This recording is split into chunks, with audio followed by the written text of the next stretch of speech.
Hey everybody, Max here, and today we're going to be talking about the Weapons Pack November from Action Force, part of Series 6, and it's definitely an accessory I think that we have needed.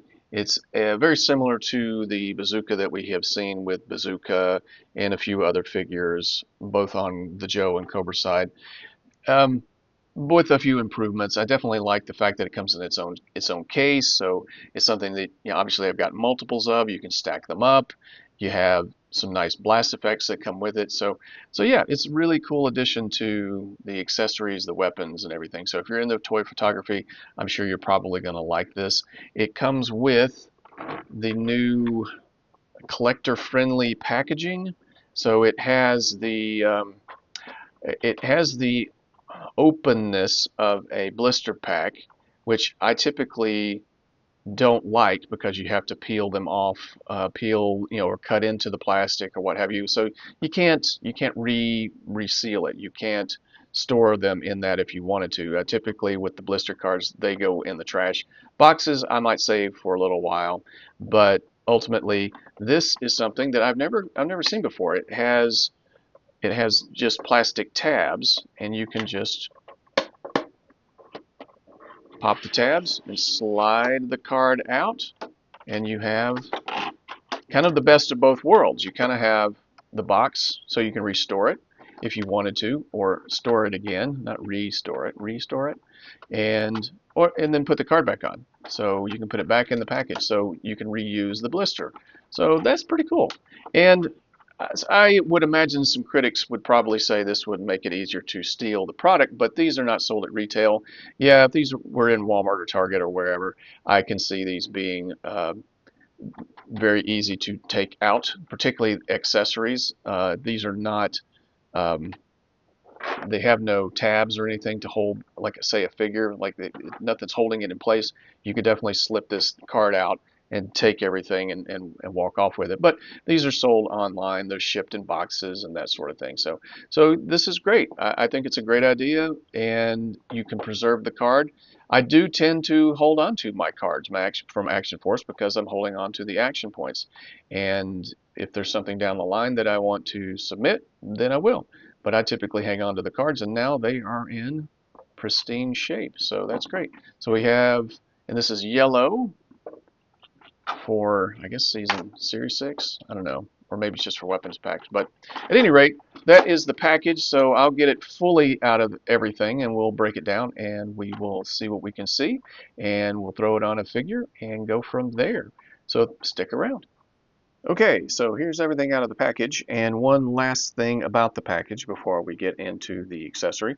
Be careful when taking off this plastic piece that keeps everything kind of snug and retained, because once you take that off, you will discover that there is practically no retention on these rounds. So I learned the hard way, and they went flying everywhere. So just be aware of that. I have chosen to use some handy tack in this particular one. I mean, I'm going to use it in both, but put some handy tack a little bit in each slot to keep it there. So, and you can see it poking through. Probably used a little too much, but better retention that way. So just kind of keep that in mind. Surprised they didn't design some retention tabs or something to keep these in there a little bit better. But at any rate, let's go into our new bazooka. Now, I keep calling this a bazooka, and that is probably not what is really labeled as. The research I've done on the labeling here is that it's called a recoilless rifle of all things. So, but for want of a better term, I'm just going to call it a bazooka during this review. I apologize for those of you who have served in the military, in the Army, who have used this, and maybe you call it something else, but it is actually, from what I can tell, and what I've learned, it's a recoilless rifle. And it was designed by a man named Carl Gustav Stodds, which I believe that's what the CS stands for.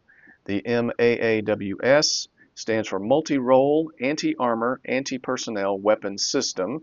It's 84 millimeters, so that's the size of the round. HEDP is High Explosive Dual Purpose.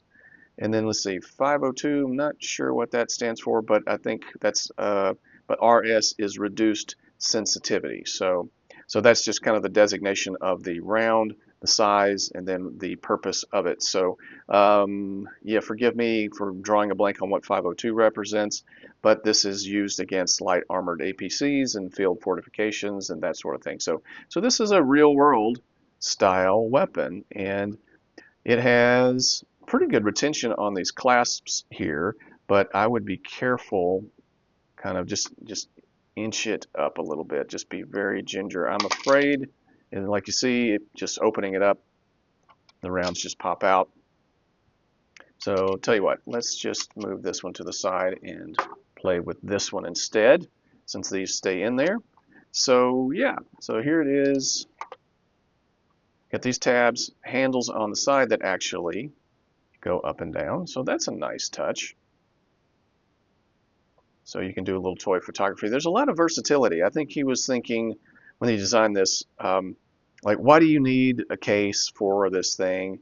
But I like it. I'm glad that it was included. I'm glad that they kind of went the whole 9 yards and designed a storage case for this thing, because, you know, if you're a photographer, you have a lot more options as a result of that. So let's see. Just, I would say be careful on the tabs here. The plastic. Now, I'm not a plastic expert by any means, but it kind of reminds me a little bit of the blowback case, the sniper case, but it certainly closes much better than this thing. And the plastic feels, it feels a little similar, like the insert here, which is supposed to resemble foam. It definitely feels more like this, but the outer shell feels a bit more sturdy to me. So if my tapping on it has any official usage, like, he tapped on it, it must be good. So, but at any rate, it feels pretty good, but I would still just kind of be careful with it. It kind of has somewhat of a brittle quality, but I could be wrong about that. That's just kind of how it feels to me. But let's see. Oh, and you have this little tab. You can pop it up, and it stays open, and that is really cool. So let me see here. Well, I'm going to swap out probably here and there just as we talk, because the rounds are easier. Now these are actually very real world-esque, 84 millimeter, and according to the the high explosive dual purpose, excuse me, that is essentially what those rounds look like. And so that's fairly accurate to the real world weapon, and probably in terms of size. And so this thing is very snug in here. So I pull it up from this back end, which is called a Venturi, if I'm not mistaken. And it is all one piece, green plastic with some what looks like black plastic in places glued on, and then maybe just painted. So yeah, this is really sweet looking and very accurate to the real world. There's some design elements that are different, but everything is pretty much there. So you have a grip, you have your trigger, you have a shoulder rest, a face rest, and then you have your targeting system here. Now there's no paint on that, just black plastic. So maybe you could throw a dab or two of silver on either side, or maybe red on one side and silver on the other if you wanted. So yeah, it's a recoilless rifle, bazooka. So, but yeah, and nothing comes apart, and that is great because it very much resembles this one that we get from Bazooka, and very similar, right? Probably a little more detail on the Joe weapon than the VALAVERSE weapon. There's no handle, no handhold, but it does feel a bit more sturdy. The VALAVERSE weapon does. It obviously doesn't come with a strap. I don't know why. I mean, this is a nice little display option too, but the thing that bugs me the most about this one is the back end coming off. And I have a few others of these, and I've just glued them down because the potential for losing them is pretty high, I think. So I mean, it gives you that option of loading the round into the back, but we've never really gotten a good blast effect that has a peg that fits deep enough for this. So while this may have a little more detail than the VALAVERSE weapon, I do like the fact that the VALAVERSE weapon has a more robust targeting scope. I think that is a great touch. So I think that is definitely something that is needed. And like I said, it feels considerably more sturdy. This is a bit on the gummy side.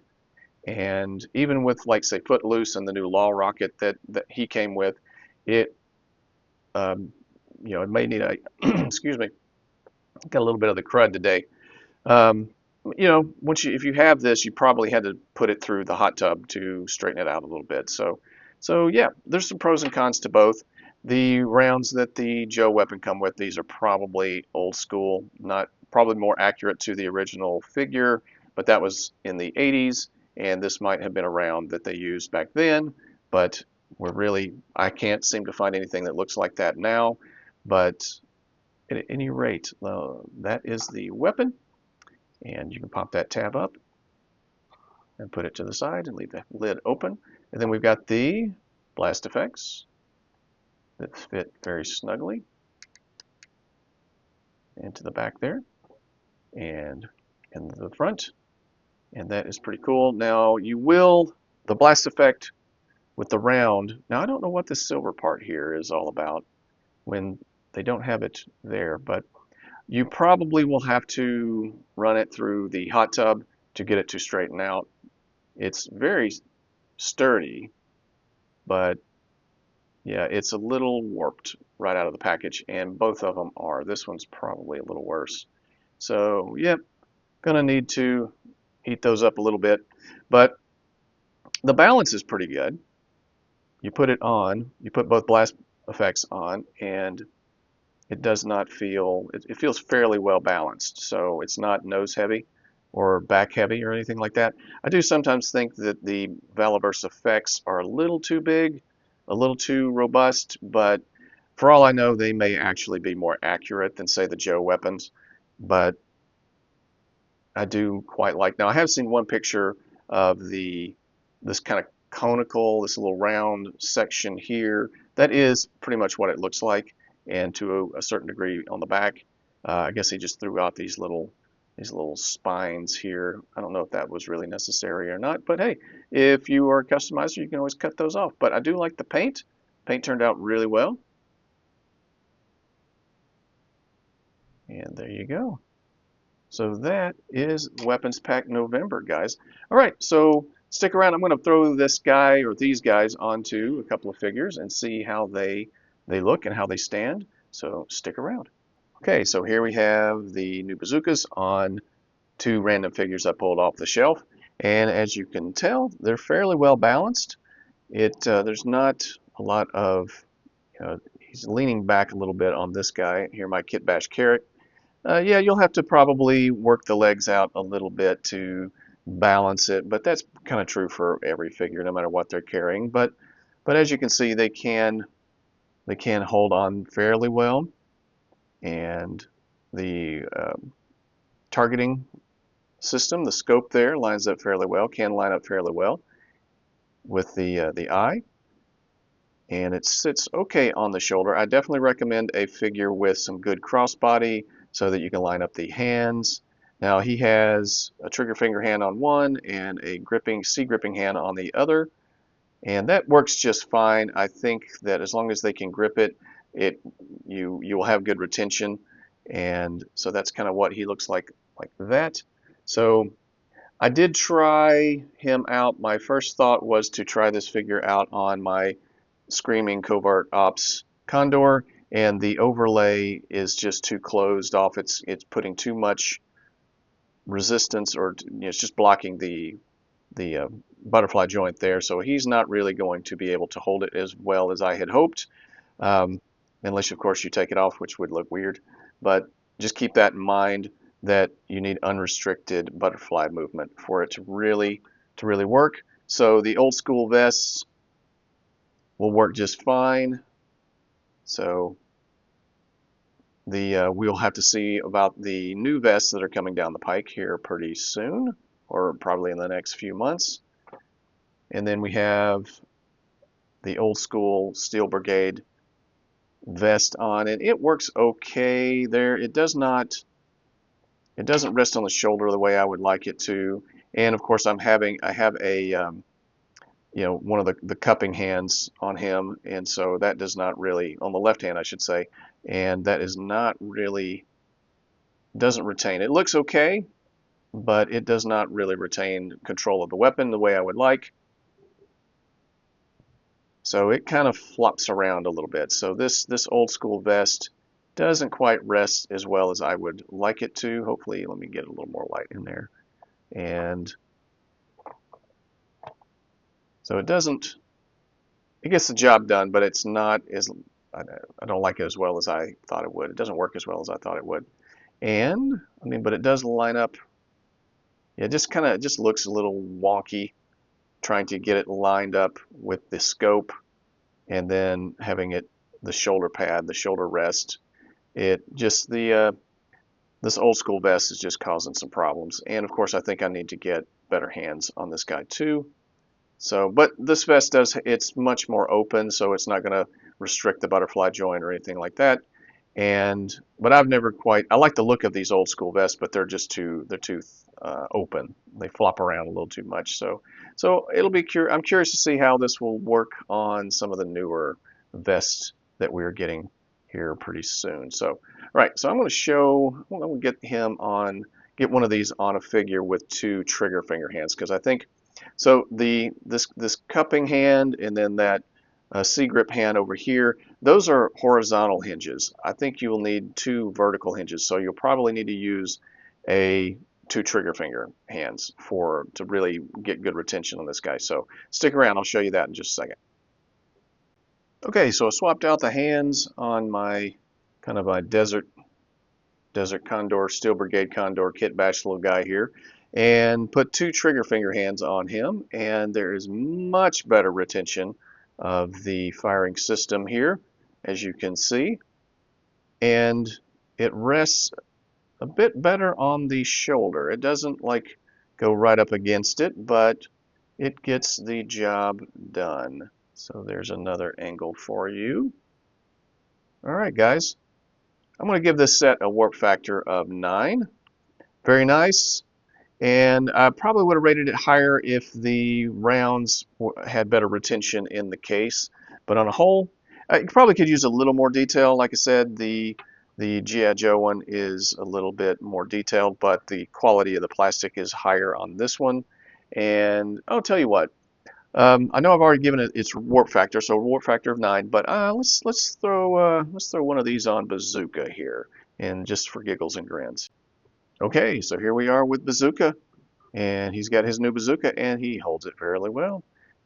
Oh, my light is gone. Sorry about that. So you can probably tell, hopefully you can see it, he's such a big figure that the shoulder rest does not rest on the shoulder. Sorry for the bad lighting, but everything else does line up fairly well. I mean, it looks smaller in his hands than it does in Condor or Carrick's, but yeah, he holds it just fine, and he has the vertical hinges on both hands, so that is great. And the targeting scope lines up just fine with his right eye.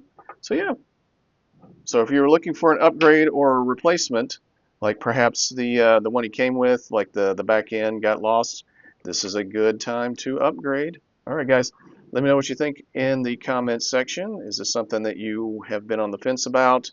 Maybe I've helped you make up your mind one way or the other. If I have, I've done my job.